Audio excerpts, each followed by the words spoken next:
আমাৰ বিবেচনা শক্তিটো এখন মানুহৰ মেইন আপুনি কোনো বিবেচনা নোহোৱাকে সদায় জেঙাল কথাবিলাক কৈ জেং কৰি সদায় মুখ্যমন্ত্ৰী এজনে মুখ্যমন্ত্ৰীৰ সন্মান নৰক্ষা নকৰি জেং কৰি কৰি গোটেই অসমৰ পৰিস্থিতি বৰবাদ কৰি দিছে এটা ভাল কাম নাই আপোনাৰ জীৱনত এনে হুলস্থুল কৰি থাকে বলে মই বিৰাট উন্নয়ন কৰিছো কিহৰ আপুনি ঘণ্টা উন্নয়ন কৰিছে কি উন্নয়ন কৰিছে আপুনি কক কি উন্নয়ন কৰিছে আপুনি অভাৰব্ৰিজ কেইখনমান বনাইছে আৰু মথাউৰি কেইটামান বনাইছে আৰু তাতকে কি হৈছে আপুনি ককচোন আপোনাৰ দিনত কি হৈছে কক জনগণৰ উন্নতি হা প্ৰত্যেক দিনাই আপুনি সংবিধান হাতত তুলি লয় আইন নিজৰ হাতত তুলি লয় ভুৱা এনকাউণ্টাৰ কৰে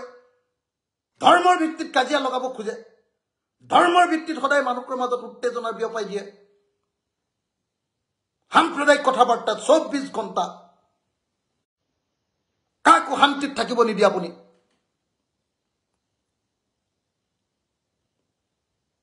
মুখ্যমন্ত্ৰী ডাঙৰীয়া বহুত বেছি হৈছে অশান্তি হৈ গৈছে আৰু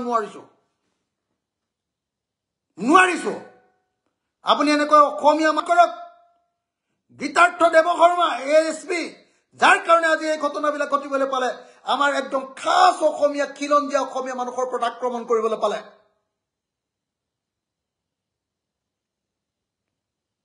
মেধি কলিতা মানুহ বড়ো মানুহ এইবিলাক মানুহৰ ওপৰত আপোনালোকে আক্ৰমণ কৰিবলৈ পালে বৰ খিলঞ্জীয়া কৈ থাকে আজি সব খিলঞ্জীয়া কেলে কোবালে আপুনি ধেমালি পাইছে আপুনি এটা কেনেকৈ হ'ব আপুনি কক আপোনাৰ মুখখন প্ৰথম কথা বন্ধ কৰক সিলাই দি দিয়ক আপুনি মুখ্যমন্ত্ৰী হোৱাৰ যোগ্য মানুহ নহয় আপোনাৰ মুখখন চেল বেলিয়া আপোনাৰ মুখখনৰ কাৰণে গোটেই অসমত অশান্তিৰ সৃষ্টি হৈছে নাম্বাৰ 1 নাম্বাৰ 2 আপুনি গৃহ বিভাগ চলোৱাত ব্যৰ্থ হৈছে আপোনাৰ মনটো যেটো বেয়া সাম্প্ৰদায়িক 2 নম্বৰী আৰু প্ৰতিশোধ পৰায়ণ সেইকাৰণে আপোনাৰ গৃহ বিভাগে কোনো ভাল কাম কৰিব নোৱাৰে লাষ্টত গৈ এনেকুৱা অদৰকাৰী কাম এটা কৰি জনতাৰ ওপৰত আক্ৰমণ কৰি দিয়ে গীতাৰ্থ দেৱশৰ্মাক লগে লগে আপুনি সাসপেন্ড কৰক লগে কেছ দিয়ক তেওঁৰ ওপৰত ক্ৰিমিনেল কেছ দি তেওঁৰ ওপৰত বিচাৰ আৰম্ভ কৰক আপুনি এইটো নহ'ব নহয় নেকি আৰে জুবিন গাৰ্গৰ ন্যায় বিচাৰিলে মানুহক মিঠাই পিটে নেকি ঠিকেইতো মানুহেতো ঠিকেই মানে আপোনাৰ এই কি কয় শ্যামকানু মহন্ত যাক অভিযুক্ত বুলি ভাবিছে যাক দুখী বুলি ভাবিছে মানুহে যায় আকৌ এইটো কি সিদ্ধাৰ্থ শৰ্মা যাক দুখী বুলি ভাবিছে তেওঁলোকৰ অঞ্চললৈ গৈছে প্ৰতিবাদ কৰিবই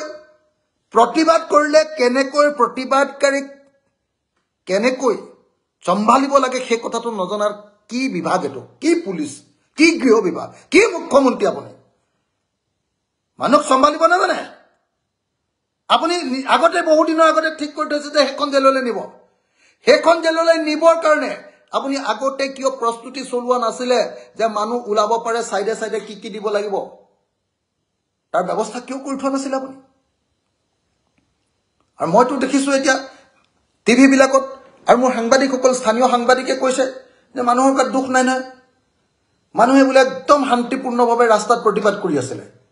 এই মানুহটোৱে গীতাৰ্থ দেৱশৰ্মা বুলি পুলিচটোৱে গৈ বোলে পিটন দি দিলে তাৰ কাৰণে মানুহবিলাক গোটেই হুলস্থুল হ'ল তাৰ পিছতে বোলে শিলগুটি মৰামৰি এতিয়া আপুনি মানুহক ক'ব নৰাজ্যবাদী আপুনি নৰাজ্যবাদী আপোনাৰ চৰকাৰ নৰাজ্যবাদী বিজেপি চৰকাৰ নৰাজ্যবাদী মানুহৰ ওপৰত এনেকৈ অতি সোনকালে আক্ৰমণ কৰা আপোনাৰ চৰকাৰখন হ'ল আটাইতকৈ ডাঙৰ নৰাজ্যবাদী শক্তি অসমৰ আটাইতকৈ ডাঙৰ যদি এনাৰ্কিষ্ট কোনোবা আছে আপুনি বেলেগ কোনো নহয় অসমৰ আটাইতকৈ 2 নম্বৰ ৰাজনীতি কৰা মানুহ আছে যদি আপুনি বেলেগ কোনো নহয় অসমৰ দুৰ্ভাগ্যজনক ঘটনা মানুহক কেনেকৈ অত্যাচাৰ কৰে মানুহক কেনেকৈ মাৰপিট কৰে তাকো একেবাৰে খাটি অসমীয়া খিলঞ্জীয়া অসমীয়া মানুহ মেধি লিখা মানুহ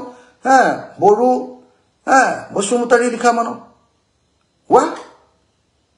কথাই প্ৰতি খালি তোমালোকৰ লাঠিডাল বন্দুক টুকাৰি এইটো কেনেকুৱা কথা জুবিন গাৰ্গ হাৰ্ট গতিকে তেওঁৰ কাৰণে কোনোবাই প্ৰতিবাদ কৰিব প্ৰতিবাদটো তোমালোকে ঠিকমতে মেনেজ কৰা তেওঁলোকক ভালকে মানে কি কয় এটো কি কয় দুনিয়াকে তোমালোকে হেতু খেৰি কৰা মেনেজমেন্টটো ঠিকমতে কৰা মেনেজমেন্টটো ঠিকমতে নকৰি মানুহৰ ওপৰত গুলিয়াই দিবা, মানুহক উত্তেজিত কৰিবা, মানুহক অপৰিচিতভাৱে নিজ জনতাৰ ওপৰত আক্ৰমণ কৰিবা আৰু তাৰপিছত আকৌ জনতাৰ ওপৰতে বিভিন্ন কথা ক'বা আৰু যেতিয়া তুমি ফেইল কৰিবা তৃতীয় শক্তি কোনটো তৃতীয় শক্তি তোমাৰ ক'ত তোমাৰ তৃতীয় শক্তিটো আছে সাধাৰণ জনতা তৃতীয় শক্তি নেকি সাধাৰণ জনতা অসমৰ 1 নম্বৰ শক্তি জনতাই প্ৰতিবাদ কৰিছিলে জনতাৰ প্ৰতিবাদৰ ওপৰত গীতাৰ্থ শৰ্মাই মাৰপিট কৰিছে আৰু সাগে গীতাৰ্থ শৰ্মাক মাৰপিট কৰিবলৈ তুমি দিছিলা আপুনি দিছিলে আৰু যদি আপুনি দিছিলে তেতিয়াহ'লে তৃতীয় শক্তিটো আপুনি এই ঘটনাৰ কাৰণে জগৰীয়া আপুনি আৰু আপুনি আজি বাস্কা জিলাৰ কাৰাগাৰৰ সন্মুখত হোৱা ঘটনাৰ কাৰণে জগৰীয়া হিমন্ত বিশ্ব শৰ্মা আৰু হিমন্ত বিশ্ব শৰ্মা আন কোনো নহয় মই অতি সোনকালে গীতাৰ্থ দেৱ শৰ্মাক সাসপেন্ড কৰিবৰ কাৰণে তেওঁৰ ওপৰত ক্ৰিমিনেল গোচৰ তৰিবৰ কাৰণে আৰু কিয় গৃহ বিভাগ ব্যৰ্থ হৈছে ব্যৰ্থতাৰ কাৰণে যাৰ ওপৰত শাস্তি দিব লাগে আৰু অসমৰ গৃহমন্ত্ৰী তথা অসমৰ মুখ্যমন্ত্ৰী হিমন্ত বিশ্ব শৰ্মাৰ পদত্যাগৰ কাৰণে দাবী উত্থাপন কৰিছো এজন অসমীয়া হিচাপে দাবী উত্থাপন কৰিছো